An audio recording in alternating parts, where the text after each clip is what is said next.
This morning on The Dish, a man who's brought artisanal French baking to countries around the world.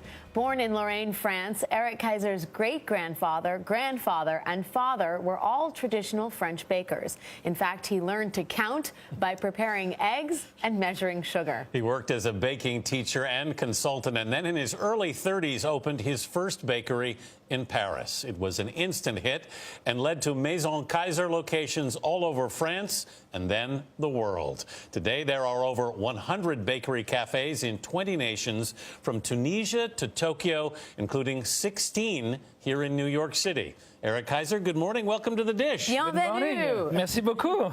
This is a terrific spread. Tell us what's here. So I try to coming with many different type of food that we serve in our place. We are starting with, we go at the end with éclair pistachio and fondant au chocolat. After we have the tourte, you see this big tourte that we use. It's very old recipe, and we put salmon and cream inside. Beautiful. So you can serve the food and eat directly. You don't need to clean the plates and all.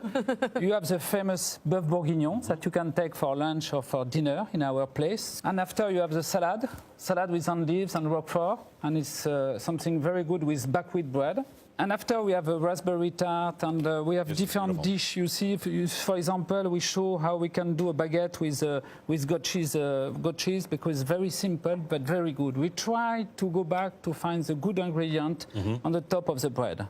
So it means that we try to take care of the brain and on the belly. Yeah. Because it's very important. If you eat pure food, you have a good brain. It's true. This is normal way. Huh? And bread makes me think better. I know that for Yes. sure. Chef, you're using artisanal heritage technique. Your family was involved in boulangeries, bakeries, but they sold the bakeries before you actually began your stint as a baker. Tell us about your family history. Yes, my family has a bakery, a small bakery in the east of France. Yeah. And when I was very young, since 3 years, my dream was to be a baker. And I see in my dream that I will traveling a lot and open a bakery in different countries. So when I was 16 years, I started to learn the bakery for 2 years with apprentissage. After I was at the army, and after I do the Tour de France, but not with for bicycle, for learning bakery for 5 years. And after I have started to teach to the people how they can improve a technique for the bakery. Right. And after 8 years, I decided to open my first bakery in 1996. You were 31, so you waited quite a while. Yes. And my dream was to starting to do a bakery, my bakery in Paris, but in the same time try to teaching to the people how they can improve this work, this business, because bakery is beautiful. You know, you take 5 ingredients. I say all the time: flour, water, sourdough, salt, and passion, and you do something fantastic. Tell us about, you talk about around the world. You have businesses around the world. You have business in Tunisia, in Tokyo, you're in Cambodia, you're in Senegal. How do you have quality control when you have so many places around the globe? And such different markets. Yeah, different market. I think the most important is, if I am alone, I'm nothing.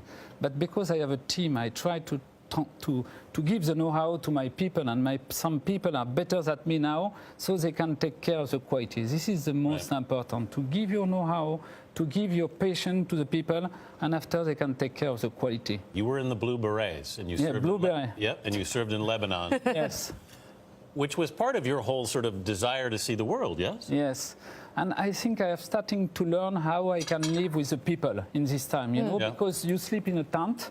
You stay for 6 months, so in a tent, you share your food and all, and you're starting to learn how you can share with the people. And it was a very important period of my life. Yeah. In terms of sharing information, have you changed different pastry or recipes or products depending on each market that you're in? Yes. For example, in Japan, they love matcha tea, so we add the matcha tea inside the almond croissant, and the people just love that. But for sure, we need to adapt the size. For example, in Japan, they like small size. In America, we put just a bigger size. Since we are starting 22 years ago, we are starting to reduce the sugar, half of the quantity in the pastry. Wow. And this is the most important for me. Well, That makes me all the more eager to eat this eclair. You can eat a lot of eclair now. Twice as many, because it's half the sugar. Chef, as I ask you to sign this dish, Yes. I will pose the question we always ask, which is if you could share this beautiful meal with anyone, past or present, who would it be? I think I will take my grandmother because she gave me the technique and the patience to do something very good. And she was very important for me to give me, to show me the way. Well, she has shown you the way. This bread is beautiful. I'm going to eat far more than I possibly should. Eric Kayser, chef, thank you. Merci beaucoup. Thank you very much. And for more on Eric Kayser and the dish, head to our website at cbsthismorning.com.